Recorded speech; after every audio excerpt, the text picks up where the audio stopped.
प्यारी हिंदी सबसे निराली, मस्ती भरी है बातें ये प्यारी. പ്രിയ കുട്ടികളെ, മേരി പ്യാരി ഹിന്ദി ചാനലിലേക്ക് എല്ലാവർക്കും സ്വാഗതം. ഇന്ന് ഞാൻ എത്തിയിരിക്കുന്നത് 9ാം ക്ലാസ്സിലെ രണ്ടാമത്തെ പാഠമായ ഒരു ചെറിയ കവിതയുമായിട്ടാണ്. കവിതയുടെ പേര് ബഹുത് ദിനോം കെ ബാദ്. ഇതിന്റെ അർത്ഥം ഒത്തിരി നാളുകൾക്ക് ശേഷം എന്നാണ്. കവി നാഗാർജുൻ ആണ്. അദ്ദേഹം ഹിന്ദിയിലെ വളരെ പ്രമുഖനായ ഒരു കവിയാണ്. പ്രകൃതിയെക്കുറിച്ചും പ്രകൃതി സൗന്ദര്യത്തെക്കുറിച്ചും ധാരാളം കവിതകൾ അദ്ദേഹം രചിച്ചിട്ടുണ്ട്. 1911 ജനിക്കുകയും 1998 അന്തരിക്കുകയും ചെയ്തു. അദ്ദേഹത്തെക്കുറിച്ച് നമുക്ക് കവിതയുടെ അവസാനം കൊടുത്തിട്ടുണ്ട്. പിന്നീട് നോക്കാം. നമുക്ക് നേരിട്ട് കവിതയിലേക്ക് വരാം. പ്രിയ കുട്ടികളെ, ഈ ചിത്രം കാണുന്നത് പോലെ തന്നെ ഒരു ഗ്രാമീണ ജീവിതത്തിന്റെ നേർക്കാഴ്ചയാണ് കവി ഈ ചെറിയ കവിതയിലും വരച്ചു കാട്ടുന്നത്.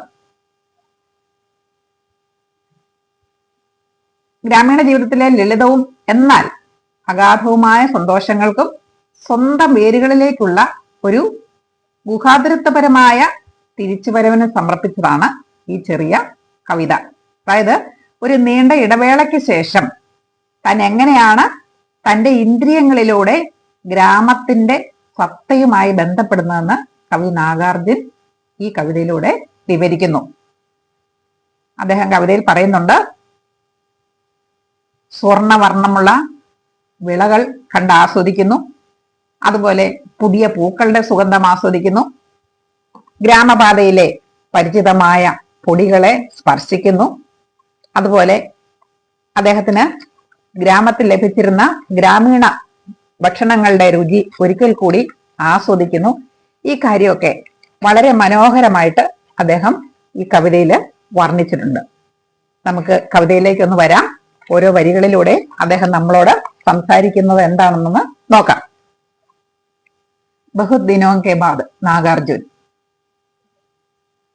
बहुत दिनों के बाद आपकी मैंने जी भर देखी पागी सुनहली फसलों की मुस्कान. बहुत दिनों के बाद, बहुत दिनों के बाद आपकी मैं जी भर सुन पाया थान कुटती किशोरियों की कोगिल कंडी तान.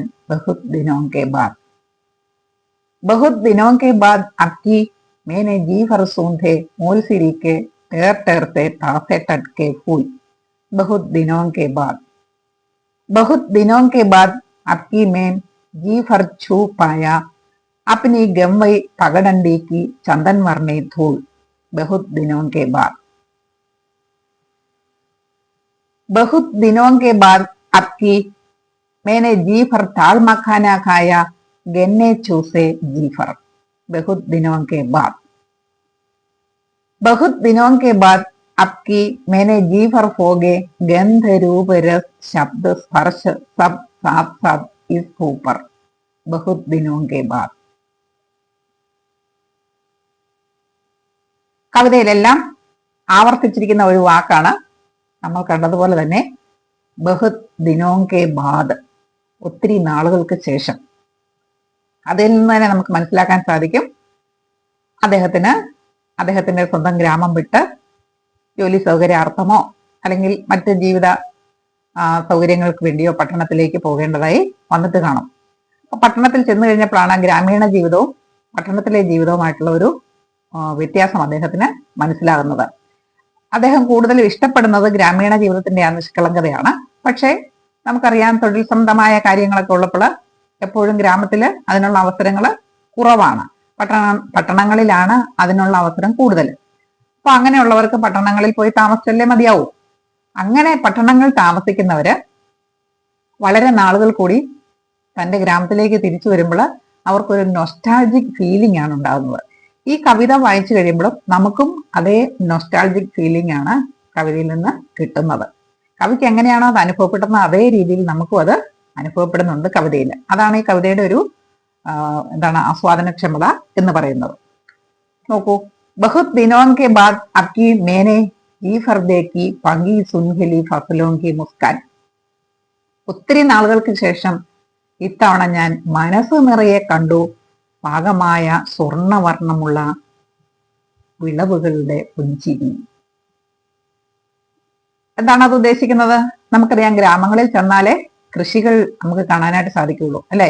വിളഞ്ഞു നിൽക്കുന്ന നെല്ല്, ഗോതമ്പ്, ചോളം, അല്ലെങ്കിൽ സുഗന്ധവ്യഞ്ജനങ്ങളാണെങ്കിലും ഒക്കെ കായ്ച്ചു നിൽക്കുന്നത് നമുക്ക് കാണാൻ സാധിക്കുന്ന ഗ്രാമങ്ങളിലാണ്. പട്ടണങ്ങളില് കൃഷി വളരെ കുറവാണ്, അല്ലെ? അപ്പൊ കൃഷി ദൂരെ നിന്ന് വീക്ഷിക്കുക എന്ന് പറഞ്ഞാല് കൃഷി വിളഞ്ഞു നിൽക്കുന്ന ആ വിളവുകളൊക്കെ കാണാൻ അതിമനോഹരമാണ്. ഒരുപക്ഷെ ഇപ്പോഴത്തെ കുട്ടികൾക്ക് അത് നെൽകൃഷിയൊക്കെ അന്യമാണ്. കാരണം നമ്മുടെ നാട്ടിലൊക്കെ അത് കുറഞ്ഞു കുറഞ്ഞു വരുവാണ്. പക്ഷെ കുട്ടനാടൻ പ്രദേശങ്ങളിലുള്ളവർക്ക്, അല്ലെങ്കിൽ പാലക്കാട് പ്രദേശങ്ങളിലുള്ളവർക്കൊക്കെ ഇപ്പോഴും അത് ദൃശ്യമാണ്. മറ്റു കുട്ടികൾ അതുവഴി യാത്ര ചെയ്യുമ്പോഴൊക്കെ കണ്ടിട്ട് കാണാം. നെല്ലൊക്കെ വിളഞ്ഞു കിടക്കുന്ന പാടങ്ങൾ കാണാൻ വളരെ മനോഹരമാണ്. കവി പറയാണ്, ഒത്തിരി ദിവസങ്ങൾക്ക് ശേഷം ഇത്തവണ ഞാൻ മനസ്സു നിറയെ കണ്ടു. അതായത് ആ കാഴ്ച കാണുമ്പോൾ തന്നെ മനസ്സ് നിറയും. ജി ഫർണ എന്ന് പറഞ്ഞാൽ മനസ്സ് നിറയുക എന്നാണ്. ജി മനസ്സാണ് കേട്ടോ. ഫർണ നിറയുക. എന്ത് കണ്ടിട്ടാണ് മനസ്സ് നിറഞ്ഞത്? പകി, സുൻഹലി, ഫസലോങ്കി, മുസ്കാൻ. നല്ല പാകമായ സ്വർണ്ണവർണ്ണമുള്ള ആ വിളവുകള്, അതായത് നെല്ല് അല്ലെങ്കിൽ ഗോതമ്പ് വിളഞ്ഞു നിൽക്കുന്നത് കാണുമ്പോൾ അതിമനോഹരമാണ്. സ്വർണ്ണവർണ്ണമാണ് ആ വിളഞ്ഞു നിൽക്കുന്ന പാടങ്ങൾ കാണാനായിട്ട്. അപ്പൊ കവി പറയുന്നത് ആ എന്താണ്, വിത്തുകൾ അല്ലെങ്കിൽ സ്വർണ്ണവർണ്ണത്തിലുള്ള ആ വയലുകൾ പുഞ്ചിരിക്കുന്നത് പോലെയാണ് കവിക്ക് തോന്നുന്നത്. മുസ്കാൻ എന്ന് പറഞ്ഞാൽ പുഞ്ചിരി എന്നാണ്. അതും എത്ര നാളുകൾക്ക് ശേഷമാണ്? ബഹുത്ത് ദിനോം കെ ബാദ്. അതായത് ഇതിന്റെ ആശയം ഒന്നുകൂടി പറഞ്ഞാൽ എന്താണ്? ഫസലോങ്കി മുസ്കാൻ സെ താല്പര്യ ഹെ ലഹിലഹാത്തി പങ്കി ഹുയി അവർ സുൻഹരി ഫസൽ.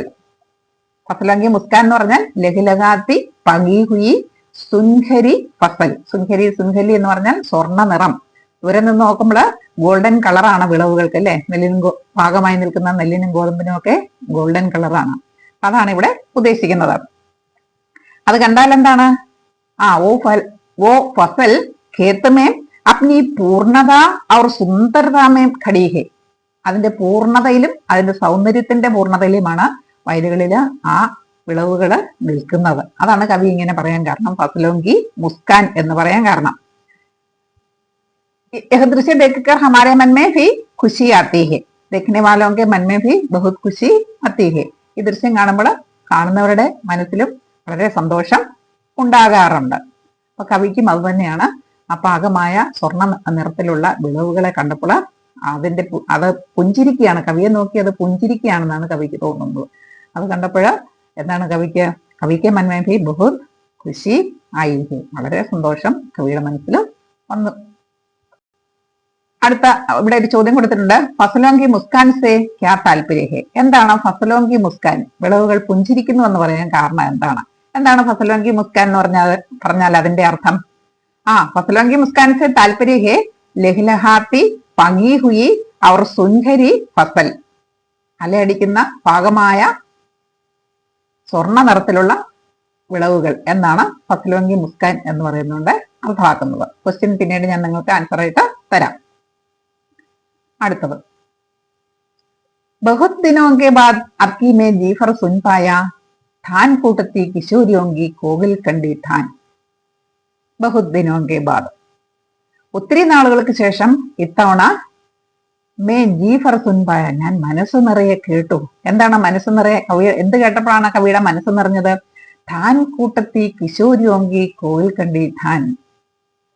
നെല്ല് നമ്മൾ വിളവ് ആയി കഴിയുമ്പോൾ അത് തല്ലിയെടുക്കണം, അല്ലെ? കറ്റയായിട്ടാണ് കൊയ്തെടുക്കുന്നത്. ആ കറ്റയിൽ നിന്ന് ആ മണികള് വേർപെടുത്തി എടുക്കുന്നത് അത് തല്ലിയാണ്. പാറകളിലോ അല്ലെങ്കിൽ ഏതെങ്കിലും ഒരു തടി പോലെയുള്ള സാധനങ്ങൾ കൊണ്ടിട്ടിട്ട് അതിൽ തല്ലിയാണ് ആ നെല്ല് വേർപെടുത്തി എടുക്കുന്നത്. ആ പ്രക്രിയക്കാണ് ധാൻ കൂട്ടുക എന്ന് പറയുന്നത്. നെല്ല് കുത്തുക എന്നും പറയും. പക്ഷെ ഇവിടെ കുത്തുക എന്നല്ല ഉദ്ദേശിക്കുന്നത്. നമ്മള് എന്താ പറയുക, മെതിക്കുക എന്ന് പറയല്ലേ, അതാണ് നാടൻ ഭാഷയിൽ പറഞ്ഞാൽ മെതിക്കുക എന്നുള്ള അർത്ഥത്തിലാണ് ധാൻ കൂട്ടിന എന്ന് പറയുന്നത്. നെല്ല് തല്ലി അടിച്ച് അതിന്റെ കതിരുകള് വേർപെടുത്തുന്ന ആ ഒരു പ്രോസസ്സിനാണ് ധാൻ കൂട്ടിന എന്ന് പറയുന്നത്. അപ്പൊ സാധാരണഗതിയിൽ കൊയ്യുന്നതും നെൽകൃഷി ആയിട്ട് ബന്ധപ്പെട്ട് കാള കൂട്ടുന്നതും കൃഷി ചെയ്യുന്നതും ഒക്കെ, കൃഷി ചെയ്യുന്നതെന്ന് പറഞ്ഞാൽ നില ഒരുക്കുന്നതും ഒക്കെ ആണുങ്ങളാണെങ്കിലും നടുന്നതും കള പറിക്കുന്നതും കൊയ്യുന്നതും അത് മെതിക്കുന്നതും അല്ലെങ്കിൽ കറ്റ അടിച്ച് നെല്ല് വേർതിരിക്കുന്നതും ഒക്കെ സ്ത്രീകളുടെ ജോലിയാണ് സാധാരണഗതിയിൽ ഗ്രാമങ്ങളില്. അപ്പൊ അങ്ങനെ ചെയ്യുമ്പോൾ സ്ത്രീകൾ കൂട്ടത്തോടു കൂടിയാണ് പണ്ട് കാലത്ത് ഈ ജോലി ചെയ്തിരുന്നത്.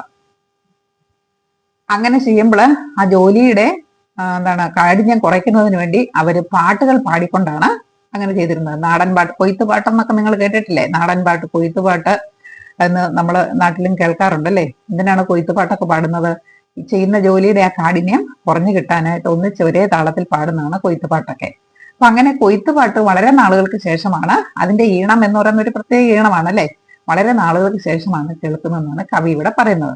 ധാൻ കൂട്ടത്തി കിശോരിയൊങ്കി കോൽ കണ്ടി ധാൻ, അതായത് കറ്റ അടിച്ച് അതിന്റെ നെൽക്കതിരുകൾ വേർപ്പെടുത്തിക്കൊണ്ടിരിക്കുന്ന കുമാരിമാരുടെ, സാധാരണഗതിയിൽ ചെറുപ്പക്കാരികളായ സ്ത്രീകളാണ് അത് ചെയ്യുന്നത് അല്ലേ. പെൺകുട്ടികൾ ഉൾപ്പെടെ, പഴയ കാലത്തൊക്കെ പെൺകുട്ടികൾ ഉൾപ്പെടെ ഈ ജോലി ചെയ്യുമായിരുന്നു. ഇപ്പോഴല്ലേ നമ്മള് കുട്ടികളെ അങ്ങനെയുള്ള ജോലികൾക്കൊന്നും ഉപയോഗിക്കാത്തത്, അല്ലെങ്കിൽ അവരെ സമ്മതിക്കാത്തത്. പണ്ട് കാലത്ത് പെൺകുട്ടികൾ ഉൾപ്പെടെ, അതായത് ഒരു 15 വയസ്സൊക്കെ ഉള്ള കുട്ടികൾ ഉൾപ്പെടെ ഈ ജോലികൾക്ക് പോകുമായിരുന്നു. അപ്പൊ അവരൊന്നിച്ചിങ്ങനെ പാടുമ്പോൾ അവരുടെ ആ കോകിൽ കണ്ടി ധാൻ എന്ന് പറഞ്ഞാൽ മനോഹരമായ ഈണത്തിലുള്ള പാട്ട്. കോകിൽ എന്ന് പറഞ്ഞാൽ കുയിലെന്നാണ്. കുയിലിന്റെ നാദത്തോട് അവരെ, പെൺകുട്ടികളെ കവി വിശേഷിപ്പിക്കുന്നത് കോകിൽ കണ്ടി എന്നാണ്. എന്ന് പറഞ്ഞാൽ കണ്ഠം എന്ന് പറഞ്ഞാൽ തൊണ്ട അല്ലെ. അപ്പൊ കുയിലിന്റെ ഈണമുള്ള എന്നാണ് ഇവിടെ അർത്ഥം. കുയിലിന്റെ ഈണത്തോടു കൂടിയ, കോകില നാദത്തോടു കൂടിയ പെൺകുട്ടികളുടെ ആ പാട്ട് വളരെ നാളുകൾക്ക് ശേഷം ഞാൻ മനസ്സ് നിറയെ കേട്ടു എന്നാണ് പറയുന്നത്. താൻ കൂട്ടത്തി കിശോരിയോങ്കി കോകിൽ കണ്ടി താൻ, നെല്ലുമെതിക്കുന്ന കറ്റമെതിക്കുന്ന പെൺകുട്ടികളുടെ കോകിലവാണി അല്ലെങ്കിൽ കോയിലിന്റെ സ്വരത്തിലുള്ള അവരുടെ ആ പാട്ടിന്റെ ഈണം, അത് ഞാൻ വളരെ നാളുകൾക്ക് ശേഷം മനസ്സ് നിറയെ കേട്ടു. ഇവിടെ ചോദിച്ചിട്ടുണ്ട്, താൻ കൂട്ടത്തി കിശോരിയോങ്കി കോകിൽ കണ്ടി താൻ എന്ന് പറഞ്ഞാൽ എന്താണ് അർത്ഥമാക്കുന്നത്? താൻ കൂട്ടത്തി किशोरियों कोगिल कंडी ध्यान से तात्पर्य है कि ध्यान कूटते समय किशोरियों द्वारा गाए जाने वाले मधुर गीत से है। कोगिल कंडी ध्यान का अर्थ है कोयल जैसी मीठी आवाज। इसका अर्थ है कि गांव की युवा लड़कियां जब धान कूटने का काम कर रही होती तो वे इतने सुरीले ढंग से गाती है कि उनकी आवाज कोयल की तरह मनमोहक लगती है। क्वेश्चन आंसर പിന്നീട് ഞാൻ തരാം, ആശയം പറഞ്ഞു വന്നേ ഉള്ളൂ. നമുക്ക് അടുത്തതിലേക്ക് വരാം. बहुत दिनों के बाद आपकी मैंने जी भर सूंदे मोल सिरी के टेर टेर से तासे टटके फूल. बहुत दिनों के बाद, ഒത്തിരി നാളുകൾക്ക് ശേഷം. आपकी मैंने जी भर सूंदे, ഇത്തവണയാണ് ഞാൻ മനസ്സ് നിറയെ മണത്തത്. സുന്ദന എന്ന് പറഞ്ഞാൽ മണക്കുക എന്നാണ്, സുഗന്ധം ആസ്വദിക്കുക എന്നാണ് സൂന്ദന, മണക്കുക എന്നുള്ള അർത്ഥത്തിൽ കേട്ടോ. എന്താണ് മനസ്സ് നിറയെ അദ്ദേഹം ആസ്വദിച്ച സുഗന്ധം? മോൽസിരിക്ക് മോൽസിരി എന്ന് പറഞ്ഞാൽ ഇലഞ്ഞിമരം എന്നാണ്. ഇലഞ്ഞിമരത്തിന്റെ പൂക്കൾ നമുക്കറിയാം അല്ലേ, നമ്മളൊക്കെ കണ്ടിട്ടുള്ളതാണ് ഇലഞ്ഞി പൂക്കൾ. എന്ത് മണമാണല്ലേ. നമുക്ക് ഒരെണ്ണം കിട്ടിക്കഴിഞ്ഞാൽ അത് കയ്യിലേക്ക് വന്നു കഴിഞ്ഞാൽ അതിന്റെ സുഗന്ധം എന്ന് പറഞ്ഞാൽ നമുക്ക് പറഞ്ഞറിയിക്കത്തില്ല. പക്ഷെ അത് പട്ടണങ്ങളിൽ ഇല്ലല്ലേ. സാധാരണഗതിയിലൊക്കെ ഗ്രാമങ്ങളിലാണ് ഇലഞ്ഞിമരം കാണുന്നത്. ഇലഞ്ഞിപ്പൂവൊക്കെ കോർത്ത് മാലയായിട്ടൊക്കെ പഴയ കാലത്ത് പെൺകുട്ടികള് തലയിലൊക്കെ കെട്ടുമായിരുന്നു. ഇപ്പൊ ഒന്നും കുട്ടികൾക്ക് അതിനൊന്നും നേരമൊന്നുമില്ല. ഇലഞ്ഞിപ്പൂവും കാണുന്നുണ്ടോ എന്ന് പോലും അറിയില്ല അല്ലെ. കവി പറയാണ്, ഒത്തിരി ദിവസങ്ങൾക്ക് ശേഷമാണ് ഞാൻ മനസ്സ് നിറയെ ഇലഞ്ഞിപ്പൂവിന്റെ ഫ്രഷ് ആയിട്ടുള്ള ആ സുഗന്ധം ആസ്വദിച്ചത്. താത്ത എന്ന് പറഞ്ഞാൽ ഫ്രഷ് ആയിട്ടുള്ളതെന്നാണ് കേട്ടോ, വളരെ ഫ്രഷ് ആയിട്ടുള്ള, അതായത് ഇലഞ്ഞിപ്പൂ കൊഴിയുന്ന ആ സമയത്തല്ല, ഇലഞ്ഞി പൂത്ത് നിൽക്കുന്ന ആ സമയത്തുള്ള ആ മണം, അത് ആസ്വദിച്ചത് ഒത്തിരി നാളുകൾക്ക് ശേഷമാണ്. ഗ്രാമത്തിലേക്ക് വന്നപ്പോഴാണ് കവിക്ക് അതിന് അവസരം കിട്ടിയത്. മോൽസിരിക്കെ ടേർസേ താസേ ടട്കെ പോലെ, ഇലഞ്ഞിമരത്തിലെ പൂക്കൾ എന്ന് പറഞ്ഞാൽ ഒരു പൂവൊന്നും അല്ലല്ലേ, കൂമ്പാരം പോലെ പൂക്കളാണ്. നമ്മള് മുറ്റത്തൊക്കെയാണ് നിൽക്കുന്നതെങ്കിൽ അത് അടിച്ചു വരിക്കളയത്തക്ക രീതിയിൽ ഒത്തിരി പൂക്കൾ ഉണ്ടായി കൊഴിഞ്ഞു വീഴും. അതാണ് ടേർസേ താസേ ടട്കെ പൂൽ എന്ന് പറയുന്നത്. കൂമ്പാരം കൂടിയുള്ള നല്ല ഫ്രഷ് ആയിട്ടുള്ള ആ പൂക്കളുടെ സുഗന്ധം ഒത്തിരി നാളുകൾക്ക് ശേഷമാണ് ഇത്തവണ ഞാൻ മനസ്സ് നിറയെ ആസ്വദിച്ചത്. അടുത്തത്, बहुत दिनों के बाद आपकी मैं जी भर छू पाया अपनी गंवई पगडंडी की चंदन वर्णी धूल. ഒത്തിരി നാളുകൾക്ക് ശേഷമാണ് ഞാൻ മനസ്സ് നിറയെ ഒന്ന് തൊട്ടത്. എന്താണ് തൊട്ടത്? അപ്പനി ഗംവൈ പകടണ്ടിക്ക് ചന്ദൻ വർണ്ണി ധൂൽ. എന്റെ ഗ്രാമീണ പാതയിലെ ഗ്രാമത്തിലെ ആ ഒറ്റയടി പാതയിലെ ചന്ദന നിറത്തിലുള്ള ആ പൊടികളെ ഞാൻ തൊട്ടത് ഒത്തിരി നാളുകൾക്ക് ശേഷമാണ്. നമുക്കറിയാം ഗ്രാമങ്ങളിലെ റോഡ് ടാറൊക്കെ ചെയ്യാത്ത റോഡാണ് അല്ലേ, അതായത് മണ്ണ് റോഡ് എന്ന് നമ്മൾ പറയും. ആ മണ്ണ് റോഡിന്റെ പ്രത്യേകത എന്താണ്? എപ്പോഴും തന്നെ പൊടികൾ കാണും അല്ലെ. മഴക്കാലത്ത് ചെളിയും കാണും, വേനൽക്കാലത്താണെങ്കിൽ പൊടിയും കാണും. കവി ഇവിടെ വന്നിരിക്കുന്ന ഒരു പക്ഷേ വേനൽക്കാലത്താണ്. ആ വിളവുകളൊക്കെ പാകമാകുന്ന ഒരു കാലം അല്ലെ, എലിഞ്ഞു പൂക്കുന്ന കാലം എന്ന് പറയുന്നത് വേനൽക്കാലമാണ് സാധാരണ അല്ലേ. അപ്പൊ കവി പറയാണ്, ഒത്തിരി നാളുകൾക്ക് ശേഷമാണ് ഞാൻ മനസ്സ് നിറയെ എൻ്റെ ആ ഗ്രാമത്തിലെ വഴിയിലെ ആ പൊടികളെ ഒന്ന് തൊട്ടത് എന്ന് പറഞ്ഞാൽ കവി നഗ്നപാതനായിട്ട് ആ ഗ്രാമത്തിലെ പൊടികളിൽ കൂടെ അല്ലെങ്കിൽ ആ ഗ്രാമത്തിലെ വഴികളിൽ കൂടെ നടന്നു. അത് ആ ഒരു നടപ്പ് ചെറുപ്പത്തിലാണ് കുട്ടികൾ ആസ്വദിക്കുന്നത് അല്ലേ. സാധാരണഗതിയിൽ സ്കൂളിലൊക്കെ പോകുമ്പോൾ നടന്നു പോകും നമ്മുടെ വഴികളിൽ കൂടെ. അങ്ങനെ നടന്നു പോയി മുതിർന്നു കഴിഞ്ഞാൽ പിന്നെ ജോലികൾക്കൊക്കെ മറ്റു സ്ഥലങ്ങളിലേക്ക് പോയി കഴിഞ്ഞാൽ അങ്ങനെ നടപ്പൊന്നുമില്ല. പലപ്പോഴും വരുവാണെങ്കിൽ തന്നെ വാഹനങ്ങളിലാണ് അല്ലെ. പക്ഷെ കവി ഇത്തവണ മനഃപൂർവ്വം ഇത് ആസ്വദിക്കാനായിട്ട് തന്നെ വന്നു എന്ന് വേണമെങ്കിൽ പറയാം അല്ലെ. അപ്കി മേ ജി ഭർ ഛൂപ്പായ അപ്നി ഗംവൈ പകടണ്ടി കി ചന്ദൻ വർണ്ണി ധൂൾ, ഗ്രാമീണ ഒറ്റയടി പാത. അതിലെ ചന്ദൻ വർണ്ണി ധൂൾ എന്ന് പറഞ്ഞാൽ ചന്ദന നിറത്തിലുള്ള പൊടികൾ. പൊടിയുടെ നിറം ചന്ദനത്തിന്റെ നിറം ഏകദേശം സാമ്യമുണ്ടല്ലേ. അതാണ് ചന്ദൻ വർണ്ണി ധൂൾ എന്ന് പറയാൻ കാരണം. പൊടി എന്ന് പറഞ്ഞാൽ ധൂൾ എന്ന് പറഞ്ഞാൽ പൊടി എന്നാണ്. അപ്പൊ ചന്ദന വർണ്ണത്തിലുള്ള പൊടി എന്നാണ് ഗ്രാമീണ പാതയിലെ ആ പൊടിയെ കവി വിശേഷിപ്പിച്ചിരിക്കുന്നത്. ഒത്തിരി നാളുകൾക്ക് ശേഷമാണ് അതിനെ എനിക്ക് തൊടാൻ പറ്റിയത്. തൊടുക എന്ന് പറഞ്ഞാൽ കവി നടന്നു, അതുവഴി നടന്നു, കവിയുടെ പാദസ്പർശം ആ പൊടികളിൽ ഏറ്റു എന്നുള്ളതാണ് ഇവിടെ ഉദ്ദേശിക്കുന്നത്. ബഹുത് ദിനോങ്കെ ബാദ് ചോദ്യം ഇവിടെയുണ്ട്. ഗംബൈ പകടണ്ടിക്ക് ചന്ദൻ വർണ്ണി ധൂൾ യഹാ ഗാവ് കാ കോൺസാ ചിത്ര പ്രകട ഹോത്താ ഹേ. ഗ്രാമത്തിലെ ഒറ്റയടി പാതയിലെ ചന്ദന നിറമുള്ള പൊടി ഇവിടെ ഗ്രാമത്തിന്റെ എന്ത് ചിത്രമാണ് പ്രകടമാകുന്നത്? ഗ്രാമീണ റോഡുകൾ എന്ന് പറയുന്നത് മണ്ണ് റോഡുകളാണ് കൂടുതലും അല്ലെ. അതാണ് കൂടുതലും ആ ഒരു ചിത്രമാണ് ഇവിടെ വരുന്നത്. നഗരങ്ങളിലേക്ക് ചെന്നാൽ എപ്പോഴും കാറിട്ട റോഡുകളൊക്കെയാണ്, പൊടിയൊന്നും അവിടെ കുറവാണ്. പക്ഷെ ഇപ്പം നമ്മുടെ ഗ്രാമങ്ങളിലും അങ്ങനത്തെ റോഡുകൾ വളരെ ചുരുക്കമാണ്. പണ്ടുകാലത്തൊക്കെ ഗ്രാമങ്ങൾ മുഴുവൻ അങ്ങനെ തന്നെ ആയിരുന്നു.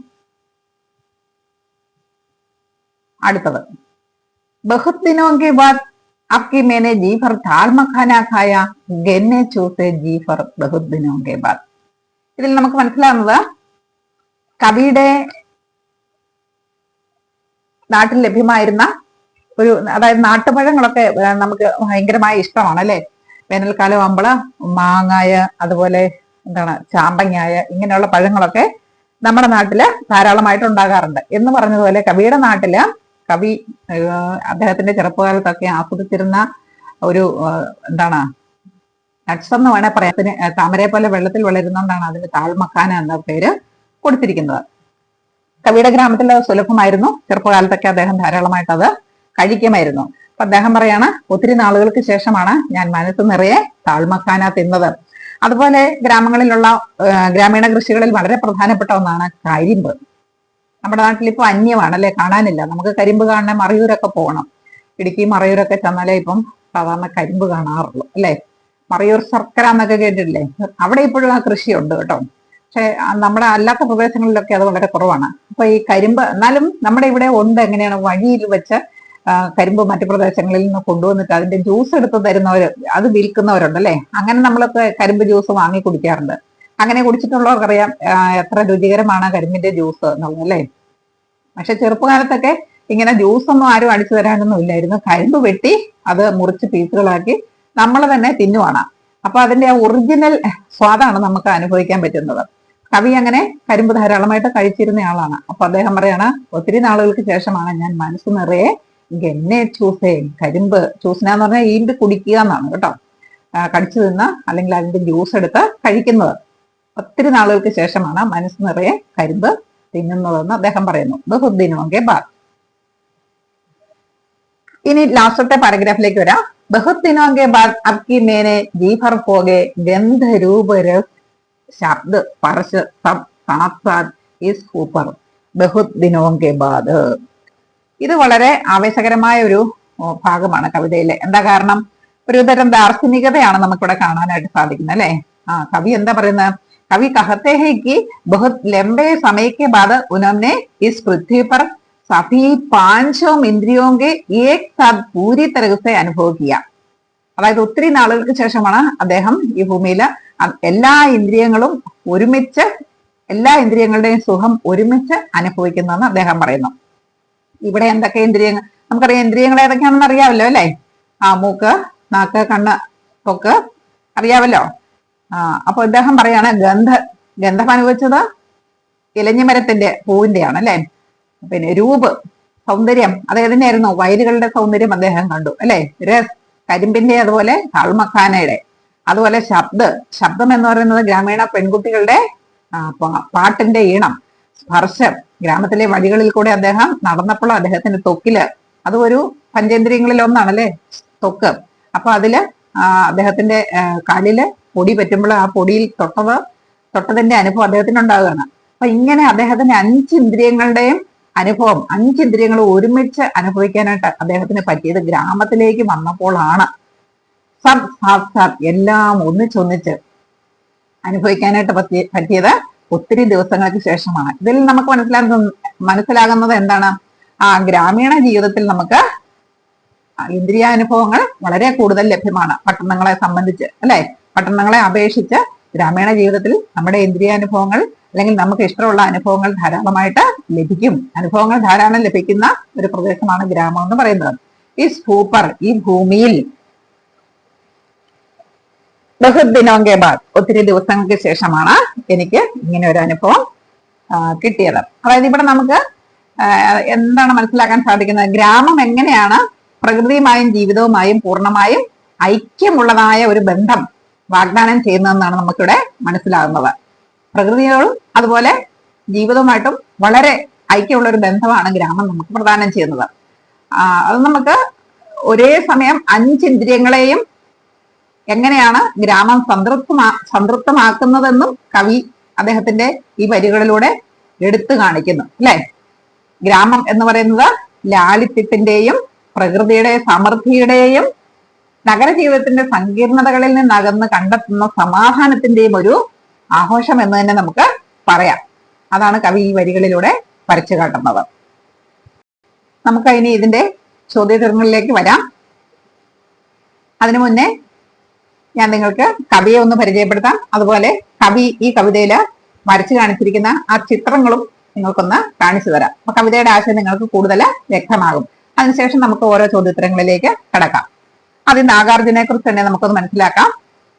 എന്താണ് അദ്ദേഹത്തെ കുറിച്ച് പറഞ്ഞിരിക്കുന്നത്? हिंदी के प्रगतिशील साहित्यकार नागार्जुन का जन्म बिहार के दरभंगा में हुआ. ഹിന്ദിയിലെ പുരോഗമന സാഹിത്യകാരനായ നാഗാർജുൻ ജനിച്ചത് ബീഹാറിലെ ദർഭംഗ എന്ന് പറയുന്ന സ്ഥലത്താണ്. ഉൻകാ മൂൽ നാം വൈദ്യനാഥ മിശ്ര ഹെ. അദ്ദേഹത്തിന്റെ യഥാർത്ഥ പേര് വൈദ്യനാഥ മിശ്ര എന്നാണ്. ഉन्होंने മൈഥിലി, ബംഗല തഥാ സംസ്കൃതമേം ഭി രചനയും की है. അദ്ദേഹം 3 ഭാഷകളിലെ രചനകൾ നടത്തിയിട്ടുണ്ട്. മൈഥിലി ഭാഷയിലും ബംഗ്ലാ ഭാഷയിലും സംസ്കൃതത്തിലും. സദരംഗെ പങ്ഖോം വാലി, രതിനാഥ് കി ചാച്ചി, ബലച്നമ, വരുൺ കെ ബേട്ടെ ആദി ഉൻകി പ്രമുഖ രചനായം ഹെ. അദ്ദേഹത്തിന്റെ പ്രധാനപ്പെട്ട രചനകളുടെ പേരാണ് സദരംഗെ പങ്ഖോം വാലി, രതിനാഥ് കി ചാച്ചി, ബലച്നമ, വരുൺ കെ ബേട്ടെ മുതലായവ. ഭാരത് ഭാരതി സമ്മാൻ, സാഹിത്യ അക്കാദമി പുരസ്കാർ ആദി സെ വേ വിഭൂഷിത് ഹെ. അദ്ദേഹത്തിന് കിട്ടിയ അവാർഡുകള് ഭാരത് ഭാരതി സമ്മാൻ, സാഹിത്യ അക്കാദമി പുരസ്കാർ എന്നിവയാണ്. അദ്ദേഹം ജനിച്ചെന്നാണ്? ജന്മ 30 ജൂൺ 1911. ജനിച്ചത് 1911 ജൂൺ 30. മൃത്യു 5 നവംബർ 1998. മരിച്ചത് 1998 നവംബർ 5. അദ്ദേഹത്തിന്റെ വളരെ മനോഹരമായ ഒരു കവിതയാണ് നമ്മളിപ്പോൾ പഠിച്ചു കഴിഞ്ഞത്. ഇനി നമുക്ക് അദ്ദേഹം വരച്ചു കാട്ടിയ ആ ചിത്രങ്ങളിലേക്ക് ഒന്ന് വരാം. നോക്കൂ, ആദ്യത്തെ ചിത്രം തന്നെ എന്തിനെ കുറിച്ചായിരുന്നു അദ്ദേഹം ആദ്യം പറഞ്ഞത്? ഇളഞ്ഞു കിടക്കുന്ന നെൽവയലുകളെ കുറിച്ചാണ് ആദ്യം പറഞ്ഞത് അല്ലെ.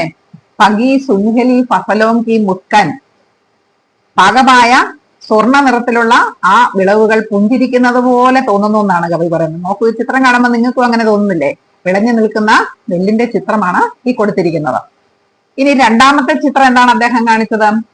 അങ്ങനെ വിളഞ്ഞു നിൽക്കുന്ന ആ നെല്ല് പുറകില് ഈ ചിത്രത്തിലും ഉണ്ട്. വിളഞ്ഞു നിൽക്കുന്ന നെല്ലുകൾ നിങ്ങൾക്ക് കാണാം അല്ലെ. ആ നെല്ല് കൊയ്തെടുക്കുന്നത് സ്ത്രീകളാണ്. കൊയ്തെടുത്തതിന് ശേഷം അവർ ആ കറ്റ മെതിക്കുന്നു അല്ലെ. ചിത്രം കണ്ടോ? കറ്റ മെതിക്കുന്ന ചിത്രം കണ്ടോ? അടിച്ചടിച്ചാണ് കറ്റ മെതിക്കുന്നത്. അപ്പൊ ഇങ്ങനെ ഈ കറ്റ മെതിക്കുമ്പോൾ അവർ പാട്ടുകൾ പാടാറുണ്ട്. ആ പാട്ടുകളെ കുറിച്ചാണ് കവി ഇവിടെ പറയുന്നത് താൻ കൂട്ടത്തി കിശോര്യോങ്കി കോകിൽ കണ്ടി താൻ, കറ്റമെതിക്കുന്ന കുമാരിമാരുടെ കുയിലിന്റെ ഈണത്തിലുള്ള ആ പാട്ടിന്റെ ഈണം, കുയിലിന്റെ സ്വരത്തിലുള്ള ആ പാട്ടിന്റെ ഈണം, അതിമനോഹരമായ ആ പാട്ടിന്റെ ഈണം, അത് ഒത്തിരി ദിവസങ്ങൾക്ക് ശേഷം കവിക്ക് കേൾക്കാൻ സാധിച്ചു എന്ന് പറയുന്നു. ആ ചിത്രമാണ് ഇവിടെ കൊടുത്തിരിക്കുന്നത്. ഇനി മൂന്നാമത് അദ്ദേഹം വരച്ചു കാട്ടിയിരിക്കുന്ന ഏതാണ്? ബഹുത് ദിനോങ്കെ ബാദ് അക്കി മേനെ ജീഫർ സുന്ദേ മോൽ ഫിരിക്കെ ടേർ ടേർ സെ താസെ ടട്കെ ഫൂൽ. ഇലഞ്ഞി മരത്തിന്റെ പൂക്കൾ. ഞാൻ ഇലഞ്ഞി മരമാണ് ഇവിടെ കാണിച്ചിരിക്കുന്നത്. പൂക്കളുടെ ചിത്രം ഇല്ല. അടുത്തത് അപ്പനി ഗംവൈ തകടണ്ടിക്ക് ചന്ദൻ വർണ്ണി ധൂൾ. തന്റെ ഗ്രാമീണ റോഡിലെ ചന്ദന നിറമുള്ള പൊടി കണ്ടോ? ഗ്രാമീണ റോഡിന്റെ ചിത്രം കണ്ടോ? ആ ചന്ദനത്തിന് നിറം തന്നെയാണ് ഈ റോഡിലെ പൊടിയുടെ ചിത്രവും പൊടിയുടെ നിറവും അല്ലെ? അതുകൊണ്ടാണ് കവി അങ്ങനെ പറയുന്നത്. അപ്പനി ഗംവൈ പകടണ്ടിക്ക് ചന്ദൻ വർണ്ണി ധൂൾ. ഒത്തിരി നാളുകൾക്ക് ശേഷമാണ് ഇത് കണ്ടോ വയലുകളുടെ ചിത്രം. വയലുകളോട് ചേർന്ന് നിൽക്കുന്ന തന്റെ ആ ഗ്രാമീണ പാതയിലെ ആ പൊടികൾ സ്പർശിക്കാനായിട്ട് സാധിച്ചത് എന്ന് കവി പറയുന്നു. അടുത്തത് ഇതാണ് താൾമഖാനയുടെ ചിത്രം കേട്ടോ. ഇങ്ങനെ ഇരിക്കും താൾമഖാന. അപ്പൊ താൾമഖാന വളരെ നാളുകൾക്ക് ശേഷമാണ് തിന്നാൻ പറ്റിയത് എന്ന് അദ്ദേഹം പറയുന്നു. അതിന്റെ ചെടിയാണിത്. വെള്ളത്തിൽ വളരുന്ന ഒരു ചെടിയാണ് താൾമഖാന. അങ്ങനെ വെള്ളത്തിൽ വളരുന്നതുകൊണ്ടാണ് ഈ പേര് തന്നെ അതിന് കിട്ടിയിരിക്കുന്നത്. ഈ പൂക്കളിൽ നിന്നാണ് ഈ കായ്കള് ഉണ്ടാകുന്നത്. ഇതാണ് താൾമഖാന ചെടി. ഇനി ഇതാണ് കരിമ്പ്, ഗന്ന. കരിമ്പ് കണ്ടിട്ടില്ലാത്തവർക്ക് കാണാം. നമ്മളിപ്പോഴും മറയിലൊക്കെ ചെന്നാല് ഇങ്ങനെ കരിമ്പ് നിൽക്കുന്നത് കാണാം അല്ലെ? അതിമനോഹരമാണ് ആ ദൃശ്യം കാണാനായിട്ട്. തിന്നാനും വളരെ നല്ലതാണ് കരിമ്പ്. നല്ല മൂത്ത കരിമ്പ് ഒടിച്ച് പീസുകളാക്കി അത് കടിച്ചു തിന്നാൻ വളരെ രുചികരമാണ്. പക്ഷെ ഇതിന്റെ ഓലകൾ മാത്രം ഓലകള് എന്താണ് മൃഗങ്ങൾക്കൊക്കെ തീറ്റയ്ക്കായിട്ട് കൊടുക്കുന്നതാണ്. പക്ഷെ നമ്മൾ ഇതിന്റെ ഇടയ്ക്കൂടെ കയറി കഴിഞ്ഞാൽ നമ്മുടെ ദേഹമൊക്കെ കീറും. അതിന്റെ അറ്റമൊക്കെ നല്ല മുള്ളു പോലെ എന്താണ് ശരീരം വരഞ്ഞു കീറുന്ന പോലെ ഉള്ള ഓലകളാണ് കരിമ്പിന്റെ ഓലകൾ. അതാണ് കരിമ്പിന്റെ ഓലകളുടെ ഒരു പ്രത്യേകത. ഇതിൽ നിന്നാണ് ശർക്കര ഉൽപ്പാദിപ്പിക്കുന്നത്. അപ്പം പ്രിയ കുട്ടികളെ, ചിത്രങ്ങൾ കണ്ട് നിങ്ങൾക്ക് കവി വരച്ചു കാട്ടിയ ആ കവിതയിലെ ഗ്രാമീണ ചിത്രങ്ങൾ കൂടുതൽ മനസ്സിലായി എന്ന് വിചാരിക്കുന്നു. ഇനി നമുക്ക് കവിതയിലെ വാക്കുകളിലേക്ക് വരാം. വാക്കുകൾ നിങ്ങൾക്ക് പുസ്തകത്തിൽ കൊടുത്തിട്ടുണ്ടെങ്കിലും ഞാൻ 2 സ്ലൈഡുകളായിട്ട് തന്നിട്ടുണ്ട്. അതിന്റെ കാരണം ഇംഗ്ലീഷും മലയാളവുമായിട്ട് അർത്ഥം വേർതിരിച്ച് എഴുതിയിരിക്കുന്നതാണ്. അതുകൊണ്ട് ജസ്റ്റ് ഒന്ന് കണ്ടോളൂ. പഗി റൈപ്പ് പഴുത്തത്, സുൻഹര ഗോൾഡൻ സുവർണമായ, ഫസൽ ക്രോപ്പ് വിളവ്, ധാൻകൂട്ടിന ടു ഹസ്ക് ദ റൈസ് നെല്ല് കുത്തുക. ഇവിടെ നെല്ല് കുത്തുക എന്ന് പറഞ്ഞാൽ മെതിക്കുക എന്നുള്ള അർത്ഥത്തിലാണ് കേട്ടോ. കോകിൽ കണ്ടി സ്വീറ്റ് വോയിസ്ഡ് മധുര ശബ്ദമുള്ള, താൻ ടോൺ താളം, സുന്ധിന ടു സ്മെൽ മണക്കുക, മോൽസിരി സ്പാനിഷ് ചെറി ഇലഞ്ഞി എന്ന് പറയും കേട്ടോ. സ്പാനിഷ് ചെറി എന്ന് ഇംഗ്ലീഷ് വാക്കാണ്, ഇലഞ്ഞിയാണ് മോൽസിരി. താസെട്ടഡ്കെ ഫ്രഷ് പുതിയ, ഗംവൈ റൂറൽ ഗ്രാമീണമായ, പകടണ്ടി ട്രെയിൽ കാൽനടപാത, താൾമഖാന എ മെഡിസിനൽ പ്ലാന്റ് ഒരു ഔഷധ സസ്യം, ഗന്ന ഷുഗർ കെയിൻ കരിമ്പ്, ചൂസ്ന ടു സക്ക് വലിച്ചെടുക്കുക, ഭോഗിന ടു എക്സ്പീരിയൻസ് അനുഭവിക്കുക, ഭൂ എർത്ത് ഭൂമി. ഇനി നമുക്ക് ചോദ്യങ്ങളിലേക്ക് വരാം. പുസ്തകത്തിലെ ഒന്നാമത്തെ ചോദ്യമാണ് ഫസലോങ്കി മുസ്കാൻ സേ ക്യാ താല്പര്യം. എന്താണ് വിളവുകളുടെ പുഞ്ചിരി എന്നതുകൊണ്ട് അർത്ഥമാക്കുന്നത്? फसलों की मुस्कान से ताल्पर्य लहलहाती पगी हुई और सुंदरी फसलों से है जो खेत में अपनी पूर्णता और सुंदरता में खड़ी है. ഫസലോं की മുസ്കാൻ എന്ന് പറയുന്നത് ഉദ്ദേശിക്കുന്നത് അലയടിക്കുന്ന പാകമായ സ്വർണ്ണ നിറത്തിലുള്ള വിളവുകളെയാണ്. ആ വിളവുകൾ വയലിൽ അതിന്റെ പൂർണ്ണതയോടുകൂടിയും അതിന്റെ പൂർണ്ണ സൗന്ദര്യത്തോടുകൂടിയും നിൽക്കുന്നു. यह दृश्य किसान और देखने वाले के मन में खुशी और संतोष का भाव पैदा करता है. ഇത് കർഷകർക്കും ആ നെല്ല് അല്ലെങ്കിൽ കൃഷി ചെയ്യുന്ന കർഷകനും അത് കാണുന്നവർക്കും മനസ്സിൽ ഒരുപോലെ സന്തോഷവും ആനന്ദവും നിറയ്ക്കുന്നതാണ് ഈ ഒരു കാഴ്ച എന്ന് പറയുന്നത്. ജയ്സെ ഫസലെ മുസ്കുര രഹിഹോ, അത് കണ്ടാല് കാണുന്നവർക്ക് എന്താ തോന്നുന്നത്? ആ വിളവുകള് പുഞ്ചിരിച്ചുകൊണ്ടിരിക്കുന്നു എന്നാണ് തോന്നുന്നത്. ഇനി രണ്ടാമത്തെ ചോദ്യം, താൻ കൂട്ടത്തി കിശോരോങ്കി കോകിൽ കണ്ടി താൻ ഇസത്തെ ആജ്ഞയെ ക്യാ സമച്ച. നെല്ല് കുത്തുന്ന അല്ലെങ്കിൽ നെല്ല് മെതിക്കുന്ന പെൺകുട്ടികളുടെ കളകളനാദം എന്നതുകൊണ്ട് നിങ്ങൾ എന്താണ് എന്നതുകൊണ്ട് എന്താണ് ഉദ്ദേശിക്കുന്നത്? ഇസസെ ആപ്നെ ക്യാ സമച്ച, ഇതിൽ നിങ്ങൾ എന്താണ് മനസ്സിലാക്കിയത്? ആശയം നമുക്കൊന്ന് നോക്കാം. താൻ കൂട്ടത്തി കിശോരിയോങ്കി കോകിൽ കണ്ടി താൻ ഇസസെ ആപ്നെ ക്യാ സമച്ച, നിങ്ങൾ എന്ത് മനസ്സിലാക്കി? താൻ കൂട്ടത്തി കിശോരിയോങ്കി കോകിൽ കണ്ടി താൻ से तात्पर्य താൻ കൂട്ടത്തെ സമയം കിശോരിയൻ ദ്വാരാ ഗായേ ജാനെ വാലെ മധുർ ഗീത് സേ ഹേ. താൻ കൂട്ടത്തി കിശോരിയോങ്കി കോകിൽ കണ്ടി താൻ എന്നതുകൊണ്ട് ഉദ്ദേശിക്കുന്നത് നെല്ല് മെതിക്കുന്ന സമയത്ത് പെൺകുട്ടികൾ പാടുന്ന മധുരമായ ആ ഗീതങ്ങളെയാണ്. കോകിൽ കണ്ടി ശബ്ദ കോയൽ ജയ്സി മീട്ടി ആവാസ് കാ സൂചക ഹേ. കോകിൽ കണ്ടി എന്ന വാക്ക് കുയിലിനെ പോലെ മധുരമുള്ള സ്വരം എന്നതിനെ സൂചിപ്പിക്കുന്നു. इसका अर्थ है कि गांव की युवा लड़कियां जब धान कूटने का काम कर रही होती है तो वे इतने सुरीले ढंग से गाती है. ഇതിന്റെ അർത്ഥം ഗ്രാമത്തിലെ പെൺകുട്ടികൾ നെല്ല് അല്ലെങ്കിൽ കറ്റ മെതിക്കുന്ന സമയത്ത് ജോലി ചെയ്യുന്നതിനോടൊപ്പം തന്നെ വളരെ മധുരമായ സ്വരത്തിൽ പാടുന്നു. ഈ ഉൻകി ആവാസ് കോയൽ കി തരഹ് മൻമോഹക ലഗ്തി ഹെ. അവരുടെ സ്വരം കുയിലിന്റെ സ്വരം പോലെ മനസ്സിനെ സന്തോഷിപ്പിക്കുന്നത് ആയി അനുഭവപ്പെടുന്നു. जो ग्रामीण जीवन की सादगी और सुंदरता को दर्शाता है. ഇത് ഗ്രാമീണ ജീവിതത്തിന്റെ ആ ഒരു ലാളിത്യവും സൗന്ദര്യവുമാണ് നമുക്ക് കാണിച്ചു തരുന്നത്. പഠിക്കാൻ ബുദ്ധിമുട്ടുള്ളവര് ആദ്യത്തെ 3 വരി പഠിച്ചാൽ മതി. അതായത് കോകിൽ കണ്ടി ശബ്ദ കോയൽ ജയ്സി മീട്ടി ആവാസ് കാ സൂചക ഹേ, അവിടം വരെ പഠിച്ചാൽ മതി. ബാക്കി നന്നായിട്ട് പഠിക്കാൻ, കൂടുതലായിട്ട് പഠിക്കാൻ പറ്റും എന്നുള്ളവര് പഠിച്ചാൽ മതി. അടുത്ത ചോദ്യത്തിലേക്ക് വരാം. गमवई पगडंडी की चंदनवर्णी धूल यहाँ गांव का कौन सा चित्र प्रकट होता है?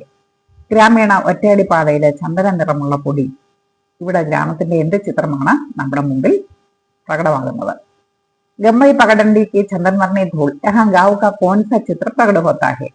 गम्मई पगडंडी की चंदनवर्णी धूल से गांव की एक बहुत ही प्राकृतिक, शांत और प्राचीन छवि प्रकट होती है. गम्मई पगडंडी की चंदनवर्णी धूल, ഗ്രാമത്തിലെ ഒറ്റയടിപ്പാതയിലെ ചന്ദന നിറമുള്ള പൊടി എന്നതുകൊണ്ട് നമ്മുടെ മുമ്പിൽ പ്രകടമാകുന്ന ദൃശ്യം എന്ന് പറയുന്നത് ഗ്രാമത്തിന്റെ വളരെ പ്രകൃതിയോട് ചേർന്ന് നിൽക്കുന്നതും ശാന്തവും അതുപോലെ പ്രാചീനവുമായ ഒരു രൂപം, ഒരു പഴയ ഗ്രാമത്തിന്റെ ഒരു ചിത്രമാണ് നമ്മുടെ മുമ്പിലേക്ക് അവതരിപ്പിക്കപ്പെടുന്നത്. ചന്ദൻമർണി ധൂൾ കാ ഉല്ലേഖ് ബതാത്താ ഹേ കി. ചന്ദൻമർണി ധൂൾ എന്ന് പറയുന്ന ആ പരാമർശം ഇതാണ് പറയുന്നത്. അതായത് ഗൗക്കി പകടണ്ടിയാം, ഗ്രാമത്തിലെ ഒറ്റയടി പാതകൾ എന്ന് പറഞ്ഞാൽ കച്ചേ രാസ്ത, അതായത് മണ്ണു road. Dhoop or mitti K കാരണം എക് വിശേഷ സുന്ദരെ യാ ഭൂരെ രംഗിക്ക് ഹോകയെ. വെയിലും മണ്ണും കൂടെ ചേർന്ന് ഒരു പ്രത്യേക സ്വർണ്ണ നിറം അല്ലെങ്കിൽ ബ്രൗൺ നിറത്തിൽ ആയി മാറിയിരിക്കുന്നു. ജോ ചന്ദൻ കെ രംഗ് ജയ്സി ദിഖാത്തി ഹെ. ഒറ്റ നോട്ടത്തിൽ അത് ചന്ദനത്തിന്റെ നിറം പോലെയാണ് കാണപ്പെടുന്നത്. ഗ്രാമീൺ ജീവൻ കി സാദഗി, धूल मिट्टी से सने रास्ते और प्रकृति से निकटता अधिक അനുഭവ कराता है. ഇത് ഗ്രാമീണ ജീവിതത്തിന്റെ ആ ഒരു ലാളിത്യവും പൊടിയും മണ്ണും ഒക്കെ കലർന്ന ആ വഴികൾ, അതുപോലെ പ്രകൃതിയോടുള്ള ഒരു അടുപ്പം, ഇതൊക്കെയാണ്, ഈ അനുഭവങ്ങളൊക്കെയാണ് നമുക്ക് നൽകുന്നത്. പുസ്തകത്തിലെ 3 ചോദ്യങ്ങളും കഴിഞ്ഞു. ഇനി നമ്മൾ എക്സർസൈസ് ഭാഗത്തേക്കാണ് വരുന്നത്. चर्चा करें. अबकी मैंने जी भर देखी, अबकी मैं जी भर सुन पाया. कविता में जी भर शब्द का प्रयोग बार बार हुआ है, इसकी विशेषता पर चर्चा करें. कविता में जी भर शब्द का बार बार उपयोग इस बात पर जोर देता है कि कवि ने जीवन के सभी अनुभवों को पूरी तरह और गहरे संतोष के साथ जिया है. കവിതയിൽ ജീഫർ എന്ന വാക്ക് വീണ്ടും വീണ്ടും ഉപയോഗിക്കുന്നുണ്ട്. അത് എന്തിനെയാണ്? ഇസ് ബാത് പർ സോർ ദേത്താ ഹെ, അത് ഈ കാര്യം ഊന്നി പറയുന്നു. ഏത് കാര്യമാണ്? കവിനെ ജീവൻ കെ സഭീ അനുഭവം കോ പൂരി തര ഓർ ഗഹരെ സന്തോഷ് കെ സാത്ത് ജിയാ ഹെ. കവി ജീവിതത്തിലെ എല്ലാ അനുഭവങ്ങളും, ബാല്യകാലത്തുണ്ടായ കിട്ടിയ എല്ലാ അനുഭവങ്ങളും എങ്ങനെയാണ് ആസ്വദിച്ചത്? പൂരി തര ഓർ ഗഹരെ സന്തോഷ് കെ സാത്ത് ജിയാ ഹെ. വളരെ സന്തോഷത്തിൽ ആഴമേറിയ അനുഭവം അനുഭവിച്ചാണ് ജീവിച്ചതെന്നാണ് നമുക്ക് മനസ്സിലാകുന്നത്. ഏത് ശബ്ദ പൂർണ്ണത സന്തുഷ്ടി അവർ ജീവൻ കെ പ്രതി ഗഹരെ പ്രേം കോ ദർശാത്താ ഹെ. ഈ ഒരു വാക്ക് പൂർണ്ണതയെ കാണിക്കുന്നു, സന്തുഷ്ടിയെ കാണിക്കുന്നു, അതുപോലെ ജീവിതത്തോടുള്ള ആഴമായ സ്നേഹത്തെയും കാണിക്കുന്നു. जिससे पता चलता है कि उसने हर पल को अपनी पूरी आत्मा से महसूस किया है. ഇതിൽ നമുക്ക് മനസ്സിലാകുന്നത് ഇപ്പോഴും കവി അങ്ങനെ തന്നെയാണ്. അദ്ദേഹത്തിന്റെ ഓരോ നിമിഷത്തെയും പൂർണ്ണമായ ആത്മാവോടുകൂടി അല്ലെങ്കിൽ പൂർണ്ണമായ സന്തോഷത്തോടു കൂടിയാണ് ഇപ്പോഴും അനുഭവിച്ചുകൊണ്ടിരിക്കുന്നത് എന്നാണ് നമുക്ക് മനസ്സിലാകുന്നത്. നമുക്ക് അടുത്ത ചോദ്യത്തിലേക്ക് വരാം. कवि ने कविता में कई विशेषार्थ वाली पंक्तियों का प्रयोग किया है. ऐसी पंक्तियां पहचान कर लिखे. കവിതയില് പ്രത്യേക അർത്ഥമുള്ള കുറെ വരികൾ എടുത്ത് ഉപയോഗിച്ചിട്ടുണ്ട്. ഐസി പങ്ക്തിയാൻ പഹചാൻകർ ലിഹെ, ഇങ്ങനെയുള്ള വരികളൊന്ന് തെരഞ്ഞെടുത്ത് എഴുതുക എന്നാണ്. ഒരു ഉദാഹരണം തന്നിട്ടുണ്ട്. ജയ്സെ കിശോരിയോങ്കി കോകിൽ കണ്ടി ധാൻ, കുമാരിമാരുടെ കുയിലിന്റെ സ്വരത്തിലുള്ള ആ പാട്ടിന്റെ ഈണം എന്നാണ് പറഞ്ഞിരിക്കുന്നത്. ഇനി ഇതുപോലെ പറഞ്ഞിരിക്കുന്നത് ഏതൊക്കെയാണ് നമുക്ക് നോക്കാം. ആദ്യത്തെ വരി തന്നെ പറഞ്ഞിട്ടുണ്ട് ഫസലോങ്കി മുസ്കാൻ, അല്ലെ, വിളവുകളുടെ പുഞ്ചിരി. പിന്നെ എന്താ പറഞ്ഞിരിക്കുന്നത്? മൗൽസിരിയുടെ കാര്യം പറഞ്ഞപ്പോഴോ സാഫെ ടഡ്കെ ഫൂൽ പറഞ്ഞിട്ടില്ലേ, ഫ്രഷ് ആയിട്ടുള്ള പൂക്കളുടെ സുഗന്ധം. അടുത്തതോ ഗംവൈ പകടണ്ടിക്ക് ചന്ദൻ വർണ്ണി ധൂൾ, ഗ്രാമത്തിലെ ചന്ദന നിറമുള്ള പൊടി. ലാസ്റ്റ് എന്താ പറഞ്ഞിരിക്കുന്നത്? ഗന്ധരൂപര് ശബ്ദസ്പർശ്, എല്ലാം ഒന്നിച്ചൊന്നിച്ച്. ഇത്രയും കാര്യങ്ങൾ പറഞ്ഞിട്ടുണ്ട് അല്ലെ. ഞാനത് നിങ്ങൾക്കായിട്ട് തന്നിട്ടുണ്ട്, നോക്കും. കിശോരിയോങ്കി കോകിൽ കണ്ടി ധാൻ, താൻ കൂട്ടത്തി കിശോരിയോങ്കി കോകിൽ കണ്ടി താൻ. അടുത്തത് താസെ ടഡ്കെ ഫൂൽ, ഇത് ഒരു പ്രയോഗമാണ്. ഇത് ഏത് വരിയിലാണ്? മോൾ തിരിക്കെ ടേർ ടേർ സെ താസെ ടഡ്കെ ഫൂൽ എന്നുള്ള വരിയിലാണ് താസെ ടഡ്കെ ഫൂൽ എന്നുള്ള പ്രയോഗം വന്നിരിക്കുന്നത്. അടുത്തത് ഗംവൈ പകടണ്ടിക്ക് ചന്ദൻ വർണ്ണി ധൂൾ, അപ്പൻ ഈ ഗംവൈ പകടണ്ടിക്ക് ചന്ദൻ വർണ്ണി ധൂൾ എന്നുള്ള വരിയിലാണ് ഈ കാര്യം വന്നിരിക്കുന്നത്. ഗംവൈ പകടണ്ടിക്ക് ചന്ദൻ വർണ്ണി ധൂൾ. ഇനി ലാസ്റ്റോ ഗന്ധരൂപരസ് ശബ്ദ സ്പർശ sub Saath Saath is super. ഗന്ധരൂപരസ് Sparsh, ഗന്ധരൂപരസ് ശബ്ദ സ്പർശ് സബ് സാത് സാത്. ഈ 4 ഞാൻ നിങ്ങൾക്കായിട്ട് തന്നിരിക്കുന്നത്. നമുക്ക് അടുത്ത ചോദ്യത്തിലേക്ക് വരാം. സമാൻ ആശയവാലി പങ്ക്തിയാ കവിത സെ ചുൻകർ ലിഖെ. ഇവിടെ കവിതയുടെ ആശയങ്ങളാണ് കൊടുത്തിരിക്കുന്നത്. ഓരോ ആശയമുള്ള വരികള് തെരഞ്ഞെടുത്ത് എഴുതാനാണ് പറഞ്ഞിരിക്കുന്നത്. ഞാൻ ഈ ആശയം ഒന്ന് വായിച്ച് പറയാം, അതിനുശേഷം നമുക്ക് വരികളിലേക്ക് വരാം. ഖേത്ത് സ്വർണവർണ്ണി ഫസലോംസെ സമൃദ്ധ ഹേ, വയൽ സ്വർണ്ണ നിറമുള്ള വിളവുകൾ കൊണ്ട് സമൃദ്ധമാണ്. നമ്മൾ കണ്ടതാണല്ലേ. അതിന്റെ ആശയം എന്താണ്? അതിന്റെ വരികൾ ഏതാണ്?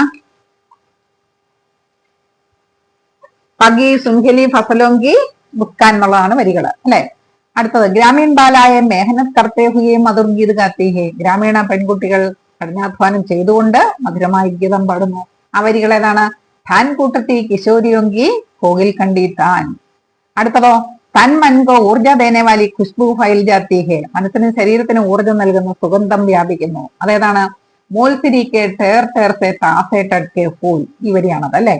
അടുത്തത് ഗാവുക്കി ഗലിയോങ്കി സുൻഖലി ധൂളി ക എഹസസ്വ, ഗ്രാമത്തിലെ ആ വഴികളുടെ സ്വർണ്ണ നിറത്തിലുള്ള പൊടി, അതിന്റെ അനുഭവം ഉണ്ടായി. ഇതെവിടെയാണ്? അപ്പൊ ഈ ഗംബൈ പകടണ്ടിക്ക് ചന്ദൻ വർണ്ണി ധൂൾ.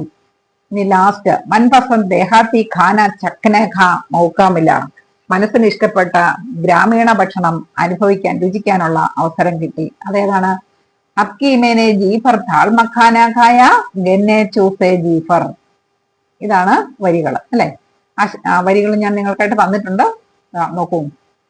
ഒന്നാമത്തെ പഗി സുൻഖലി ഫസലോങ്കി മുസ്കാൻ, രണ്ടാമത്തേത് ധാൻ കൂട്ടത്തി കിച്ചോരിയോങ്കി കോകിൽ കണ്ടി താൻ, മൂന്നാമത്തേത് മോൽ സിരിക്കെ ടേർ ടേർ സെ താസെ ടഡ്കെ ഫൂൽ, നാലാമത്തത് അപ്നി ഗംവൈ പകടണ്ടിക്ക് ചന്ദൻ വർണ്ണി ധൂൾ, അഞ്ചാമത്തേത് മേനെ ജീഫർ താൾ മഖാന ഖായ. ഒന്നുകൂടെ ഉണ്ട്, ഗന്നെ ചൂസെ ജീഫർ എന്നും കൂടെ വേണമെങ്കിൽ ചേർക്കാം നിങ്ങൾക്ക്. ഞാൻ ഒരു വരിയെ എഴുതിയുള്ളൂ, അത്രേ ഉള്ളൂ.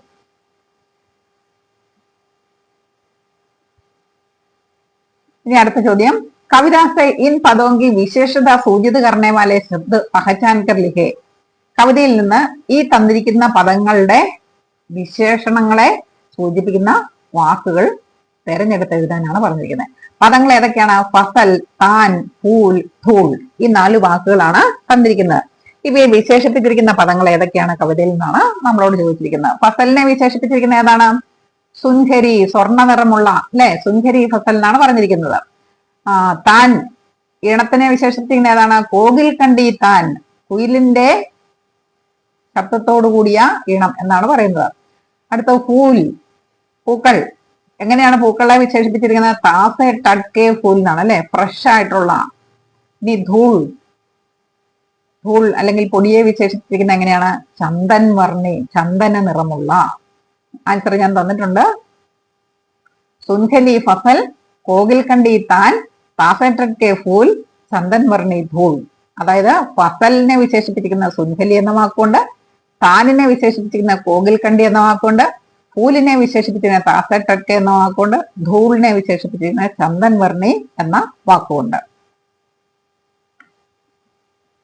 നമുക്ക് അടുത്ത ചോദ്യത്തിലേക്ക് വരാം. കവിതാക്ക ആശയ ലിഖേ. ഈ കവിതയുടെ ആശയം എഴുതാനാണ് പറഞ്ഞിരിക്കുന്നത്. ഇത് നിങ്ങൾ പഠിക്കണം. ആസ്വാദന ടിപ്പണി എഴുതാൻ വരുമ്പോൾ ഈ ആശയം നിങ്ങൾ അതിൽ ഉൾക്കൊള്ളിച്ച് വേണം കവിതയുടെ ആസ്വാദന ടിപ്പണി എഴുതാനായിട്ട്. വളരെ സിമ്പിൾ ആയിട്ടാണ് ഞാൻ തന്നിരിക്കുന്നത്. വായിച്ച് നിങ്ങൾക്ക് ആശയം കൂടെ പറഞ്ഞു തരാം. കവിതാക്ക ആശയ ലിഖേ. കവിതയുടെ ആശയം എഴുതുക. കവിത ബഹുത് ദിനോं के बाद കവി നാഗാർജുൻ ദ്വാരാ ലിഖി ഗയി ഹെ. ഈ കവിത ബഹുത് ദിനോं के बाद എന്നത് കവി നാഗാർജുൻ ആണ് എഴുതിയിരിക്കുന്നത്. इसका मुख्य आशय यह है कि बहुत समय बाद नगरीय जीवन से दूर गांव की प्राकृतिक सुंदरता और सादगी भरे अनुभवों को प्राप्त करके कवि को गहरी संतुष्टि और आनंद मिलता है. ഇതിന്റെ പ്രധാനപ്പെട്ട ആശയം എന്ന് പറയുന്നത് എന്താണ്? വളരെ ദിനങ്ങൾക്ക് ശേഷം, വളരെ നാളുകൾക്ക് ശേഷം പട്ടണത്തിലെ ജീവിതത്തിൽ നിന്നകന്ന് ഗ്രാമീണ ജീവിതത്തിന്റെ പ്രാകൃതിക സൗന്ദര്യവും അതിന്റെ ഒരു ലാളിത്യവും നിറഞ്ഞ അനുഭവങ്ങൾ കവിക്ക് ആഴമേറിയ സന്തോഷവും സന്തുഷ്ടിയും ആനന്ദവും നൽകുന്നു. ഇതാണ് ഈ കവിതയുടെ പ്രധാനപ്പെട്ട ആശയം. കവി പ്രകൃതിക്ക് വിഭിന്ന രൂപവും, കവി പ്രകൃതിയിലെ പല രൂപങ്ങൾ ഏതൊക്കെയാണ്? പകി, ഫസലോങ്കി, സുൻഹലി, മുസ്കാൻ, പാകമായ വിളവുകളുടെ സ്വർണ്ണ നിറത്തിലുള്ള പുഞ്ചിരി എന്ന് പറയുന്നു. ധാൻ കൂട്ടത്തി, കിശോരിയൊക്കെ മീട്ടെ ഗീത്, ധാന്യങ്ങൾ മെതിക്കുന്ന കർഷക അല്ലെങ്കിൽ പെൺകുട്ടികളുടെ, കുമാരികളുടെ മധുര സ്വരത്തിലുള്ള പാട്ട്, ധാന്യം മെതിക്കുന്ന പെൺകുട്ടികളുടെ മധുര സ്വരത്തിലുള്ള പാട്ടുകൾ. മോൾസിരിക്കെ ഖിലേ ഫൂലോങ്കി സുഗന്ധ്, ഇലഞ്ഞി മരത്തിന്റെ വിരിഞ്ഞ പൂക്കളുടെ സുഗന്ധം. ഓർ ഗാവുക്കി ധൂൾഭരി പകടണ്ടിയോങ്കി പവിത്രത, ഗ്രാമത്തിലെ പൊടി നിറഞ്ഞ ഒറ്റയടിപ്പാടകളുടെ പവിത്രത. ഇതെല്ലാം കവിക്ക് കിട്ടിയ അനുഭവങ്ങളാണ്. ഈ അനുഭവങ്ങളെല്ലാം കവി എന്ത് ചെയ്തു? ജീവർക്ക അനുഭവകർത്താഹെ, മനസ്സ് നിറയെ ഇവയെല്ലാം അനുഭവിച്ചു. കവിത പ്രകൃതി സെ ജുട്ടനെ, ग्रामीण जीवन की सुंदरता को महसूस करने और इंद्रियों के माध्यम से जीवन का पूरा आनंद लेने का संदेश देती है. നമുക്ക് കവിത ഒരു സന്ദേശം കൂടെ തരുന്നുണ്ട്. എന്താണ്? നമ്മളും ഇടയ്ക്കൊക്കെ പ്രകൃതിയോടൊന്ന് ചേരണം. നിങ്ങളൊക്കെ മുതിർന്ന് വലുതായി പട്ടണങ്ങളിലേക്കൊക്കെ പോയാലും പിന്നീട് ഇടയ്ക്കൊക്കെ എങ്കിലും ഗ്രാമീണ ജീവിതത്തിന്റെ ആ സൗന്ദര്യം ആസ്വദിക്കാൻ പ്രകൃതിയോടൊന്ന് ചേരാൻ മടങ്ങി വരണം എന്നുള്ള സന്ദേശമാണ് തരുന്നത്. പ്രകൃതി സേ ജുഡിനെ, പ്രകൃതിയോട് ചേരണം. ഗ്രാമീണ ജീവൻ की सुंदरता को महसूस करने, ഗ്രാമീണ ജീവിതത്തിന്റെ ആ സൗന്ദര്യം അനുഭവിക്കണം. और इंद्रियों के माध्यम से जीवन का पूरा आनंद लेने का संदेश देती है. എല്ലാ ഇന്ദ്രിയങ്ങളും ഉപയോഗിച്ച് ജീവിതത്തിന്റെ മുഴുവൻ ആനന്ദവും ഇടയ്ക്കിടയ്ക്ക് നമ്മൾ സ്വീകരിക്കണം. ഈ സന്ദേശമാണ് കവി നമ്മൾക്ക് നൽകുന്നത്, അല്ലെങ്കിൽ കവിത നമ്മൾക്ക് നൽകുന്നത്. ഇനിയുള്ള ഒരു ചോദ്യം എന്ന് പറയുന്നത് കവിത संकलन करे. प्रकृति प्रेम का चित्रण करने वाली अनेक कविताएं हैं. इसी कविताओं का संकलन करे और कक्षा में प्रस्तुत करे. പ്രകൃതി സ്നേഹം പറഞ്ഞിരിക്കുന്ന അനേകം കവിതകൾ ഹിന്ദി ഭാഷയിലുണ്ട്. ഇങ്ങനെയുള്ള കവിതകൾ നിങ്ങൾ ശേഖരിച്ച് ക്ലാസ്സിൽ അവതരിപ്പിക്കാനാണ് പറയുന്നത്. ഞാൻ നിങ്ങൾക്കായിട്ട് ശ്രീമതി മഹാദേവി വർമ്മയുടെ അതുപോലെ തന്നെ സുമിത്രാനന്ദൻ പന്തിന്റെയും 2 കവിതകൾ നിങ്ങൾക്കായിട്ട് തന്നിട്ടുണ്ട്. ജസ്റ്റ് ഒന്ന് വായിച്ചു തരാം. ആവശ്യമുള്ളവർ മാത്രം ഈ ഭാഗം നോക്കിയാൽ മതി. നിങ്ങൾക്ക് എന്താണ് ഇത് ക്ലാസ്സിൽ അസൈൻമെന്റ് ചെയ്യാനൊക്കെ തരുവാണെങ്കിൽ ഉപയോഗിക്കാൻ വേണ്ടിയാണ്. മഹാദേവി വർമ്മക്ക് പ്രകൃതി പ്रेम से जुड़ी കവിതയെ, മഹാദേവി വർമ്മയുടെ പ്രകൃതി സ്നേഹം നിറഞ്ഞ കവിതകൾ. മേ നിർഭരി ദുഃഖ് കി ബദലി, അദ്ദേഹത്തിന്റെ അവരുടെ കവിതയുടെ പേരാണ് മേ നിർഭരി ദുഃഖ് കി ബദലി. കവിത സീധേ തൗർ पर प्रकृति के तत्व ബദലി ബാദൽ കാ രൂപക് ലേക്കർ ലിഖി ഗയി ഹെ. ഈ കവിത പ്രകൃതിയുടെ തത്വം, അതായത് മേഘങ്ങളെ കുറിച്ച് എഴുതിയിരിക്കുന്നതാണ്. ജിസ്മേ ബദലി കാ ദുഃഖ് ഭരാ ഹോന और अंत में गुल जाना प्रकृति और मानवीय भावनाओं को दर्शाता है. ഇത് മേഘങ്ങൾ ആദ്യം ദുഃഖിക്കുന്നതും പിന്നീട് അവസാനം അലിയുന്നതും ഇത് പ്രകൃതിയിലെ മാനവീയ ഭാവനകളെയാണ് കാണിക്കുന്നത്. നിർഭരി ദുഃഖ की बदली विस्तृत नभ का कोई कोना मेरा न कभी अपना होना उमड़ी कलती मिट आज चली. ഇനി സുമിത്രാനന്ദൻ പന്തിജിയുടെ കവിതയാണ്. सुमित्रानंदन पद की प्रकृति प्रेम से जुड़ी कविताएं. सुमित्रानंदन पद को प्रकृति के सुकुमार कवि कहा जाता है. प्रकृति सुकुमार कवि എന്നാണ് അദ്ദേഹം അറിയപ്പെടുന്നത്. उनकी कविताओं में प्रकृति का अत्यंत कोमल सजीव और सूक्ष्म चित्रण मिलता है. ग्राम श्री എന്ന് പറയുന്ന ഒരു കവിതയാണ് ഇവിടെ തന്നിരിക്കുന്നത്. ഈ കവിത ഗ്രാമീൺ പ്രകൃതി और फसलों की सुंदरता का अद्भुत वर्णन करती है. നമ്മൾ പഠിച്ച കവിത പോലെ തന്നെ ഗ്രാമീണ പ്രകൃതിയുടെയും വിളവുകളുടെയും നല്ല അതിമനോഹരമായ ഒരു ദൃശ്യമാണ് ഈ കവിതയിലും ഈ കവിയും വർണ്ണിച്ചു കേൾപ്പിക്കുന്നത്. फैली खेतों में दूर तलक मखमल की कोमल हरियाली, लिपटी जिससे रवि की किरणें, चांदी की सी उजली जाली, तिनकों के हरे हरे तन पर हिल हरिद रुधिर है रहा छलक, श्यामल भूदल पर चुगा हुआ नभ का चिर निर्मल नीर फलक. ഈ രണ്ട് കവിതകൾ നിങ്ങൾക്ക് അസൈൻമെന്റിന് വേണ്ടി തന്നു എന്നേ ഉള്ളൂ. ബാക്കിയുള്ള ഭാഗങ്ങൾ വരെ, അതായത് കവിതയുടെ ആശയം വരെയുള്ള ഭാഗങ്ങളെ നിങ്ങൾക്ക് പഠിക്കാനായിട്ടുള്ളൂ. പ്രിയ കുട്ടികളെ, പാഠം നിങ്ങൾക്ക് ഇഷ്ടമായി, വീഡിയോ നിങ്ങൾക്ക് ഇഷ്ടമായി എന്ന് കരുതുന്നു. വീഡിയോ എല്ലാവരും ലൈക്ക് ചെയ്യുക, കൂട്ടുകാർക്കൊക്കെ ഷെയർ ചെയ്ത് കൊടുക്കുക. വീഡിയോയെ കുറിച്ചുള്ള അഭിപ്രായങ്ങൾ നിങ്ങൾ കമന്റ് ബോക്സിൽ രേഖപ്പെടുത്തുക. അടുത്ത പാഠത്തിന്റെ വീഡിയോയുമായി ഞാൻ ഉടൻ തന്നെ എത്തുന്നതായിരിക്കും. Thank you all.